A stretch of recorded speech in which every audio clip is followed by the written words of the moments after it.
दीप प्रज्वलन के लिए। हे दीप प्रज्वलित होकर अंधकार के सफर डटकर खड़े रहना को, ज्योति दीप पथ प्रदर्शक बन जलते रहना को, बस जलते रहना। आप जा जाइए इधर हो यार समझ ना लीजिए।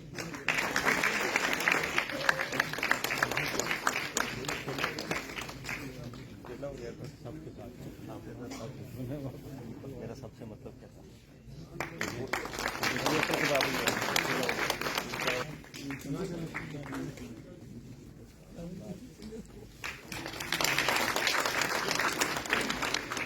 किए जाएंगे।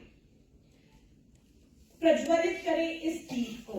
अलग अलग शहरों में एक साथ हो रहा है, जिसमें 1 लाख से अधिक विषय है कि अपनी इतनी व्यस्त समय सारणी में से कुछ पल आज आप हमारे राज्य के युवाओं के साथ कुमार चौबे जी के विविध व्यक्तित्व से परिचित करवाना चाहूंगी। एक कर्मठ राजनीतिज्ञ के रूप में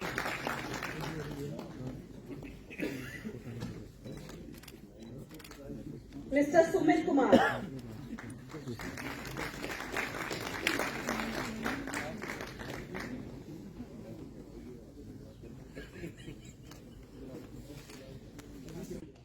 श्रीमान, इसमें कोई अतिशयोक्ति नहीं कि युवाओं के लिए अगर सम्मान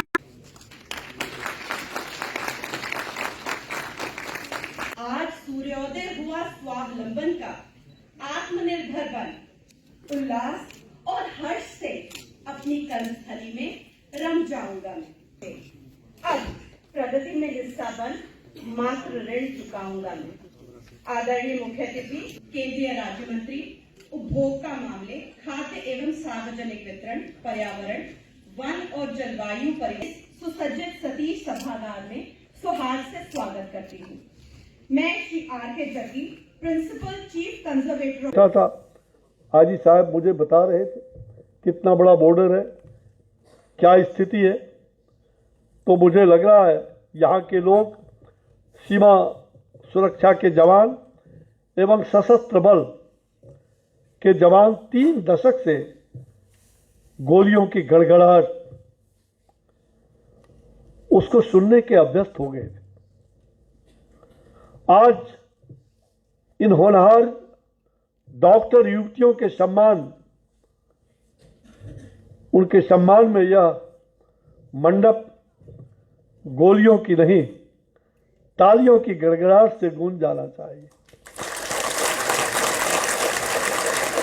अब गोली का समय चला गया, अब तो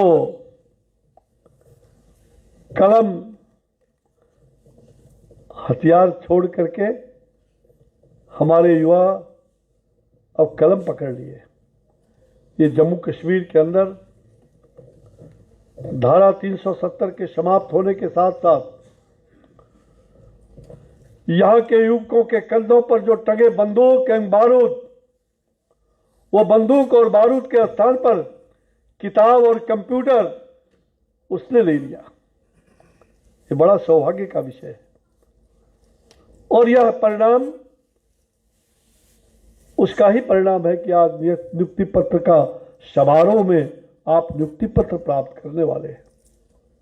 भाई और बहनों, स्वावलंबन हमें स्वाभिमान देता है, इसमें कहीं दो मत नहीं। व्यक्ति के स्वाभिमान में, नागरिकों के स्वाभिमान में देश का स्वाभिमान भी सम्मानित होता है। यह रोजगार मेला युवाओं को सशक्त बनाने और साथ ही उन्हें राष्ट्रीय विकास के उस मुख्य धारा में उत्प्रेरक बनाने का हमारी सरकार का प्रयास है। यह बार बार रोजगार मेला है। सरकारी नौकरियां उपलब्ध कराने के लिए नरेंद्र मोदी जी की सरकार मिशन मोड में काम कर रही है। यही नहीं, हमारी सरकार जो नियुक्तियां सहित अपने सभी कार्यों में पारदर्शिता के साथ हमने पूरी तरह से ट्रांसपेरेंसी को अपनाया। उसके साथ हम काम कर रहे हैं। हमने निरीक्षक तक की नियुक्तियों में जो साक्षात्कार है, इंटरव्यू, उसको भी समाप्त कर दिया। हमारी सरकार का 10 साल लगभग मई में पूरा होने वाला है और हमने अपने कार्यों का श्वेत पत्र अभी अभी चालू संसद के सत्र में प्रस्तुत कर सारी चीजें जनता के सामने रखा है। हमने श्वेत पत्र जारी किया है।